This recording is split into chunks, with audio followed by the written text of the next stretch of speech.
오늘 예수님께서 서기관들과 바리새인들을 질책하는 마지막의 부분들의 말씀을 함께 읽었습니다. 오늘 예수님께서는 그들을 이렇게 꾸짖고 계십니다.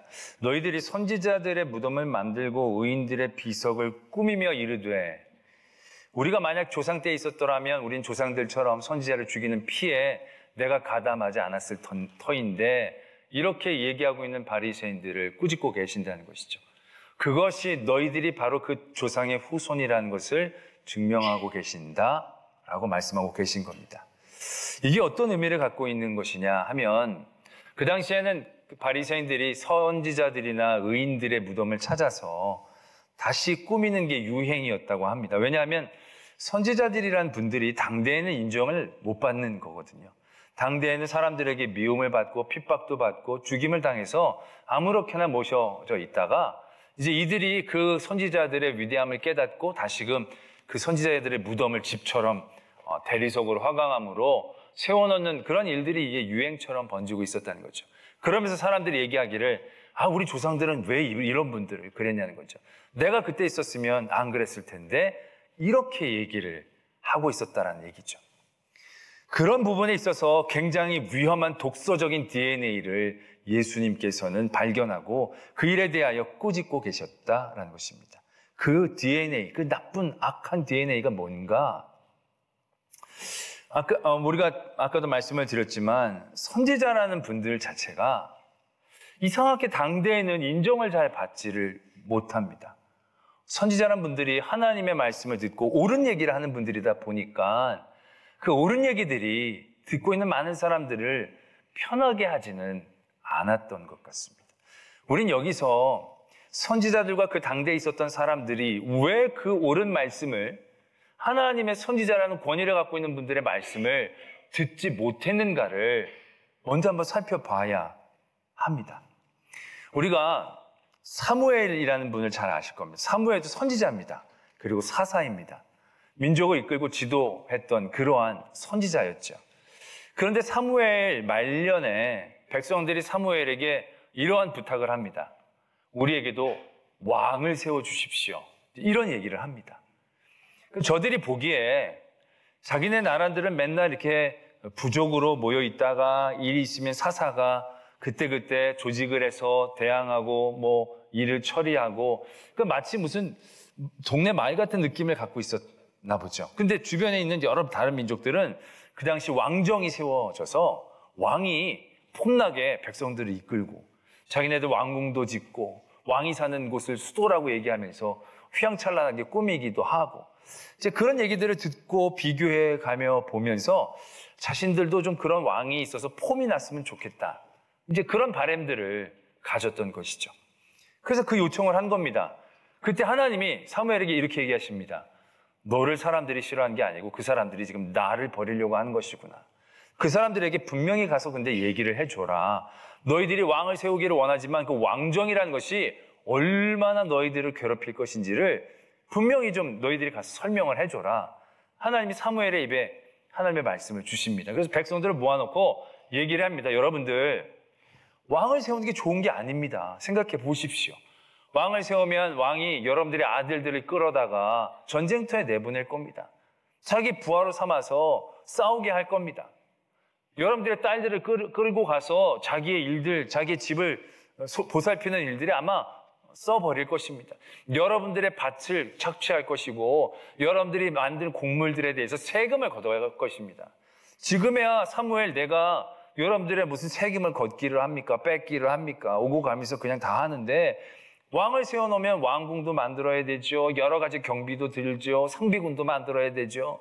그 많은 그런 일들이 너희들에게 좋지 않다는 것을 사무엘이 백성들에게 설명을 하죠. 이건 솔직히 그냥 사실입니다. 그렇죠. 요즘 말하는 팩트를 체크한 것뿐입니다. 그런데 성경은 그러한 사실을 분명하게 얘기해주고 계시는 사무엘에 대하여 백성들의 반응을 굉장히 짤막하게 적고 있습니다. 백성들이 그 얘기를 듣고 이렇게 반응을 하죠. 백성들이 듣지 않더라.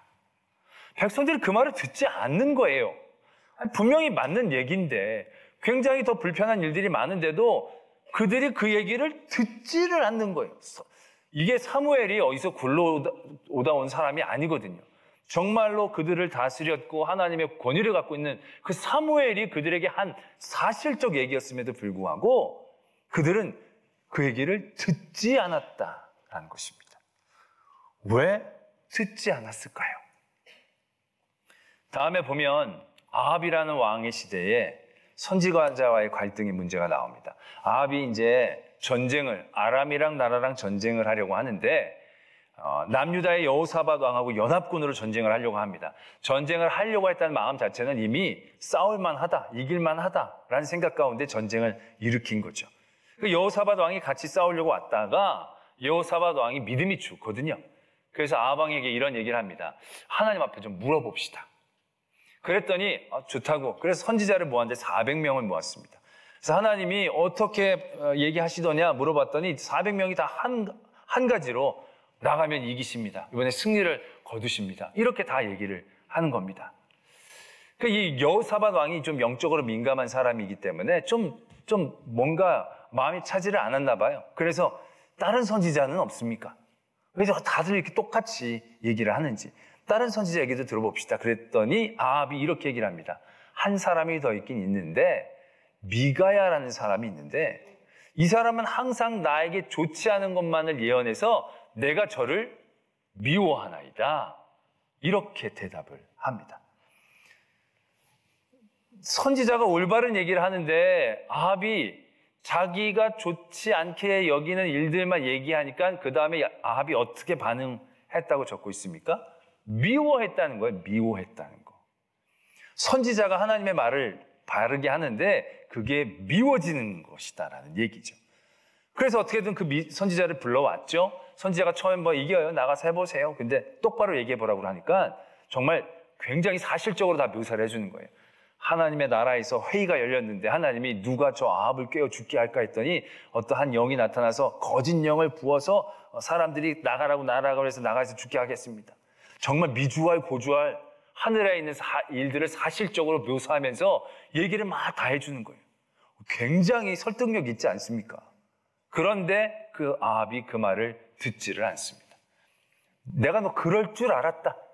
네가 나한테 좋은 얘기를 안 할 줄 알았다. 너도 내가 오기 전까지 감옥에 갇혀서 고생의 물과 떡을 먹어라. 라고 얘기해 버린다는 거죠. 아니 굉장히 사실적으로 그럴듯해 보이게 얘기하면 뭔가 다음으로 전쟁을 미룰 만도 한데 전쟁을 미루지 않는 겁니다. 자기만 왕의 복장을 입지 않고 나갈 뿐이지 계속 전쟁을 합니다. 못 믿고. 왜 그 선지자의 말을 듣지를 못하는 걸까요? 나중에 예레미야의 시대에 가보면 이제 남유다가 멸망 직전에 있습니다. 바벨론이 예루살렘을 점령하려고 군대를 이끌고 오려고 합니다.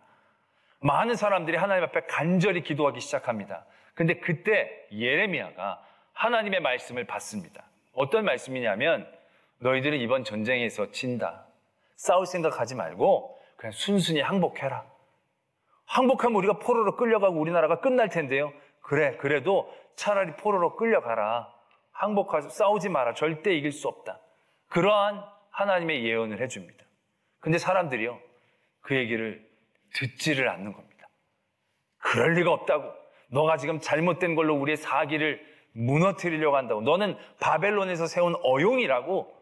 이렇게 그의 말을 들으려고 하지 않는 겁니다. 히스기야 왕 때 아수르로부터도 우리를 구원해 주신 하나님께서 우리가 회개하고 하나님 앞에 가면 우리를 도와주시고 우리를 다시 살려주실 거야. 모든 사람들이 그렇게 갈망하며 기도만 했지 예레미야가 아니야 그때랑은 완전히 달라. 너희들은 한번 다 망했다가 다시 시작해야 돼. 그럴 리가 없어. 하나님은 그렇게 일들을 이루시는 분이 아니야. 구원해 주실 거야. 아니 하나님의 일이 지금 이렇게 된다니까. 그런데도 사람들은 예레미야의 말을 듣지 않고 예레미야를 죽이려고 하고 해하려고 했던 그런 모습들을 발견하게 됩니다. 왜? 선지자들은 바른 얘기를 하고 올바른 얘기를 한 건데 사람들은 그 얘기를 듣지 않을까요? 왜 듣지 못할까요? 그 선지자의 얘기를 듣지 않고 듣지 못하는 가장 중심적 내용은 무엇으로부터 시작하는 것일까요? 우린 그걸 어렵지 않게 발견할 수 있습니다. 왜 이스라엘 백성들이 사무엘의 경고를 듣지 않았습니까? 왜 그 사실을 귓등으로도 듣지 않았을까요? 그들이 이미 원하고 바라는 것에 갇혀 있었기 때문이죠. 왕정이 좋은 면만 그들의 마음속에 붙들고 있었다라는 얘기죠. 왕정이 나쁘고 하나님을 떠난 게 얼마나 불리한 일인가에 대하여 여러 가지 얘기가 있었지만 이미 그들이 원하는 것만 보기 시작했다는 겁니다. 그랬을 때 선지자가 정신 차려 이것도 좀 봐봐라고 얘기할 때 그 보려고 하는 얘기들을 듣지 않고 자기가 보려고 했던 것만 보게 되었다는 거죠. 아합도 어떻게 되는 것입니까? 아합도 그 미가야 선지자의 얘기가 굉장히 일리가 있고 두렵죠. 그래서 자기가 변장까지 하고 갔죠. 근데 전쟁을 안 하진 않습니다. 전쟁을 하는데 그가 나아갑니다. 무슨 깡으로 그가 그렇게 나갈 수 있었겠습니까? 이미 그가 하고 싶은 일에 매였기 때문에. 그는 이미 전쟁을 작정을 했고 전쟁을 하고 이길 생각이 사로잡혀서 있었기 때문에 미가야를 통한 하나님의 경고가 다 자기를 싫어해서 하는 소리처럼 들어버리고 만다는 거죠. 이 얼마나 안타까운 일입니까? 예레미야 시대 때도 마찬가지입니다. 왜 예레미야 얘기를 듣지 않습니까? 그들이 그린 하나님의 역사만 역사인 줄로 아는 거죠. 그들이 바라보고 생각해낼 수 있는 하나님의 역사만이 그들이 하나님이 주시는 은혜라고 생각하는 것입니다. 그러니까 예레미야가 자기네들이 도저히 상상할 수도 없고 그려낼 수도 없고 인정할 수도 없는 하나님의 역사를 얘기하니까 그게 받아들여지지 않는 거죠. 그게 오히려 어용이고 우리를 넘어뜨리고 우리를 어렵게 하려는 악한 일이라고 사람들이 예레미야를 정죄하기 시작하는 거죠. 바로 거기에 있다는 것입니다. 왜 선지자의 옳은 얘기들을 선지자가 있었던 그 시대 사람들은 듣지 못했는가? 그들 안에 하나님이 주시는 바른 말을 듣지 못하게 하는 자아가 있었다는 거죠. 자기가 그 안에 너무 강했다는 것입니다. 자기의 원함, 자기의 옳음, 자기가 기뻐하는 일들, 자기가 놓치기 싫어하는 것들에 대하여 그들 안에 그들이 이미 갇혀 있었기 때문에 하나님이 그것을 깨트려 주시고 해주시고자 하시는 말씀들을 그들은 절대로 용납하지 못했다라는 것이죠. 그런 가운데 오늘 예수님께서 바리새인들을 얘기하십니다. 너희들 안에 그 자손임을 증명하는 것이 있다라는 것이죠. 왜 그렇습니까? 오늘 바리새인들이 어떻게 얘기합니까? 내가 그 조상 때에 있었더라면 선지자들을 나는 죽이는 일에 참여하지 않았을 터인데 벌써 이렇게 얘기하게 되어지는 것 안에 어떠한 것이 있습니까? 나는 의롭다라는 생각들이 그 안에 있는 거죠. 나는 이미 의롭고 그래서 나는 그때 가도 절대로 그런 일을 할 사람이 아니라는 자기의 자신감 아니 자만감 가운데 그들이 갇혀 있게 되어졌다라는 얘기죠. 예수님은 그 DNA가 결국 그 조상들과 똑같은 DNA임을 경고하고 계신다는 거죠. 결국 나중에 그 바리새인들이 어떻게 됩니까? 그 바리새인들이 예수 그리스도를 죽입니다. 스데반을 죽입니다. 사도 바울을 죽이려고 합니다. 많은 하나님의 교회들을 깨트려 버립니다. 그들이 뭘 그렇게 잘못했길래 그들이 얼마나 그들의 자리를 빼앗으려고 했고 그들의 재물을 훔치려고 했고 그들의 지위를 무너뜨리려고 했고 얼마나 그들을 공격했길래 절대로 그런 공격이 있었던 게 아니거든요. 그런데도 불구하고 그들은 굉장히 의로운 일들을 한 것처럼 하나님이 보내신 예수 그리스도를 죽이지 않습니까? 어떻게 예수 그리스도를 죽일 수 있습니까? 하는 말마다 옳은데 하시는 일들마다 다 굉장한데 어떻게 그런 예수님을 감히 죽일 수가 있겠습니까? 근데 그들은 죽였다는 거죠. 아주 당연하게 생각하며 그를 죽인 겁니다. 이 예수 그리스도는 위험한 인물이다. 이 예수 그리스도는 굉장히 적대적인 사람이라고 그들이 규정시킬 수 있었다는 거죠. 뭐에 적대적인 건데요? 하나님 앞에 적대적인 겁니까? 아니요. 그들 안에 있는 자신의 자아들, 자신의 오름, 자신의 욕심, 자신의 기뻐하는 것들의 대적이었기 때문에 그들은 그것을 쉽사리 악으로 규정해버리고 많은 일들, 그들의 조상들과 똑같은 아니 더 심한 일들을 저지르는 그러한 사람들로 세워졌다라는 사실들을 예수님께서는 깨닫게 해 주신다라는 것이죠. 그렇다면 정말 선지자의 말에 대해서 바르게 반응하는 것은 어떤 모습일까? 성경에서 그 예를 보여주고 있습니다. 다윗인데요. 다윗이 밧세바와의 죄악 가운데에서 그 일이 일단락되는 것처럼 보이죠. 우리아도 죽고 바세바도 와서 아이를 낳고, 그래서 그 문제는 일단 정리가 되는 것처럼 여겨집니다. 근데 그때 나단 선지자가 나타납니다. 나단 선지자가 나타나서 말을 돌려 합니다. 부자가 있었는데 손님이 왔는데 그 옆에 양 한 마리 있는 가난한 사람인데 그 양을 뺏어다가 자기 친구를 손님을 대접했다고. 이게 되냐고. 다윗이 막 화를 내죠. 그런 사람들은 이스라엘에서 없애야 된다고. 그랬더니 나단이 이렇게 얘기하죠. 그게 바로 당신입니다. 참 말 얄밉게 하죠. 그냥 대놓고 처음부터 얘기를 하지. 정말 빼도 박도 못하게 얘기한 다음에 그렇게 딱 얘기하면 정말 기분 안 좋을 것 같지 않습니까? 그리고 나서 나단이 따다다다닥 얘기를 합니다. 하나님이 그래서 당신 집을 어떻게 할 것이고 막 엄청나게 무서운 얘기들 칼이 막 어쩌고저쩌고 막 대적의 기회를 얻게 될 것이고, 그 얘기를 듣고 나면 정말 무섭고 공포스러웠을 것입니다. 야, 이걸 어떻게 내가 만회를 하나, 이 일들을 어떻게 벗어나나, 어떻게 하면 이걸 해결하나, 수없이 많은 생각이 들 만한 그런 하나님의 벌을 쫙 나단이 얘기를 하고 있다는 거죠. 그 얘기가 딱 끝나고 난 다음에 다윗이 이렇게 합니다. 다윗이 내가 하나님 앞에 죄를 저질렀습니다.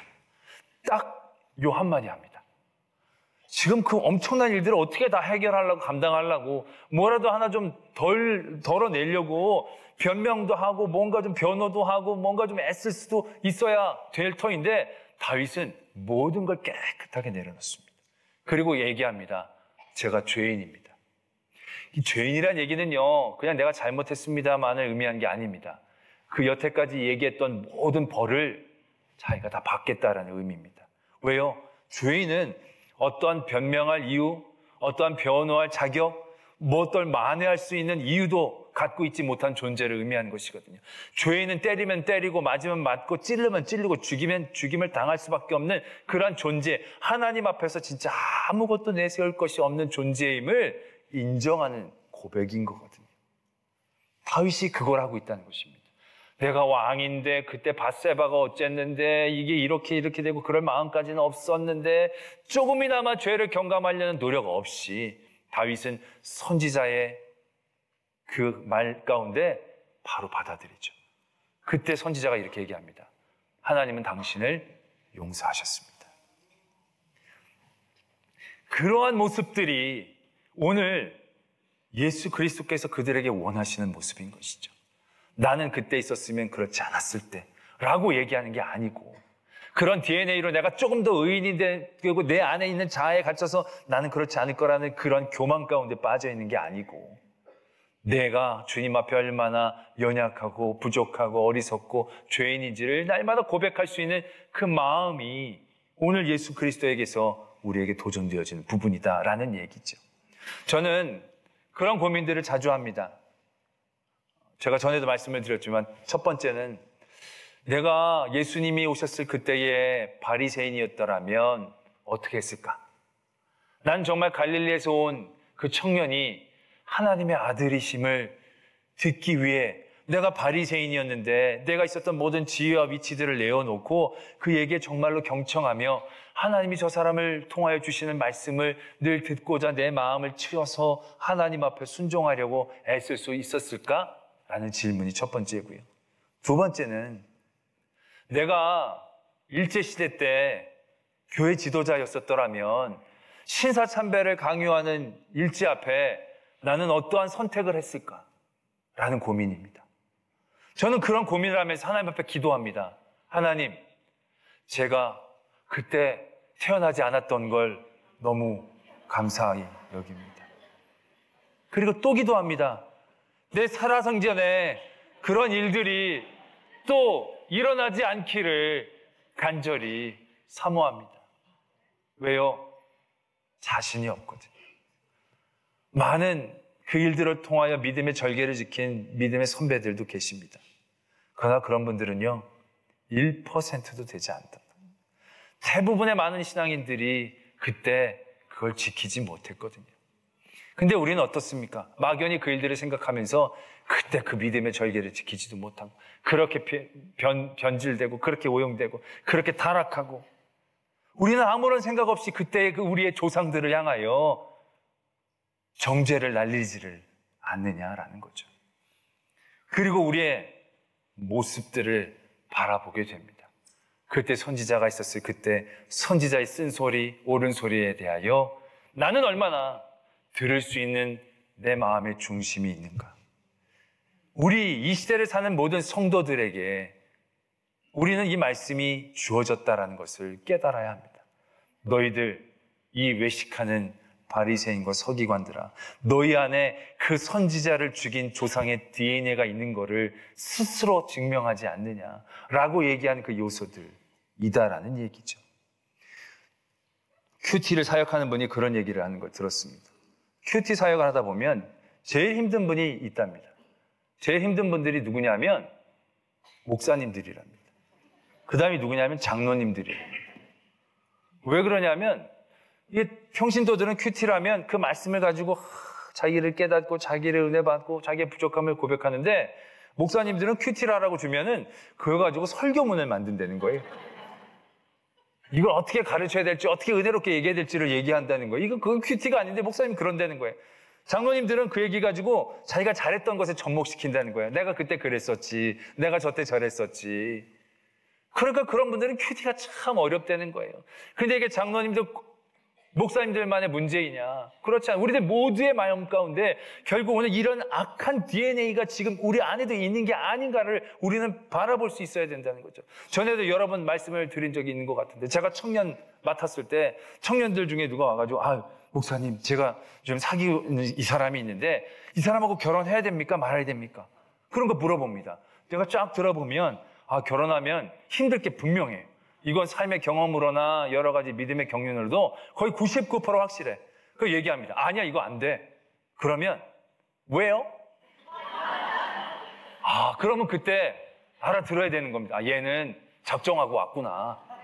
이미 나한테 도장 받으려고 왔지 물어보려고 온 게 아니구나. 그걸 알았어야 되는데 처음에는 그걸 몰라가지고 막 설득하는 거예요. 그거 아니야. 너 생각이 막 그래 해가지고요.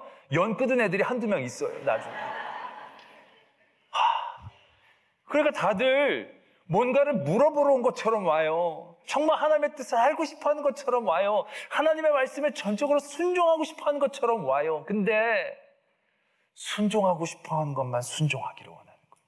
내가 듣고 싶은 얘기만 듣고 싶어하는 거예요. 내가 기뻐하는 얘기만 확인해 주기를 원하는 거예요. 내가 아프고 내가 싫어하고 내가 힘든 말들은 이제 들으려고 하지 않아요. 우리의 믿음, 여러분들의 믿음은 과연 어떻습니까? 오늘 예수님께서는 그 악한 DNA를 보게 하십니다. 보면 참으로 안타깝게도요, 선지자가 그렇게 하나님의 말씀으로 경고했던 거의 대부분의 사건들은요, 선지자가 예고한 대로 다 이루어집니다. 다시 말해서 아무도 그 얘기를 듣지 않았다는 얘기죠. 그래서 그만큼 선지자가 얘기했던 그 아픈 얘기, 듣기 싫은 얘기, 불편한 얘기는 우리의 자아를 깨트리는 게 쉬운 게 아니다라는 것을 우리가 알아야 한다는 것입니다. 나는 다윗처럼 회개를 잘할 거야. 그렇게 만만한 과정이 아닐 겁니다. 많은 예레미야 시대의 사람들, 사무엘에 있었던 사람들, 많은 선지자를 미워했던 많은 사람들, 그 사람도 스스로 그렇게 생각하지 않았을 거예요. 근데 결국 선지자가 경고하는 걸 듣지 못하죠. 왜? 자기가 싫어하는 얘기니까. 자기가 손해보는 얘기니까. 자기가 불편한 얘기니까. 그걸 뛰어넘는다는 게 얼마나 힘든다는 걸 우리는 말씀을 통하여 발견할 수 있어야 되는 것이고요. 그 일들에 대하여 나의 정욕과 나의 자아, 내 안에 갖고 있는 나의 의로움들을 하나님 앞에 끼워내는 그 과정들을 우리가 얼마나 열심히 해야 되는가. 얼마나 그 일에 우리가 노력하고 하나님 앞에 달려가고 간구해야 되는가를 깨닫게 되어진다라는 것이죠. 이 시대에 우리가 바리새인이 되지 않기를 원합니다. 정말로 예수 그리스도의 말씀 마음 가운데 우리의 마음을 내려놓고 다윗처럼 주님 앞에 모든 것들을 내어놓고 주님의 뜻으로, 하나님의 의미로, 하나님의 선하심으로 이해하고 옮겨낼 수 있는 그런 저와 여러분들이 되어지기를 소망합니다.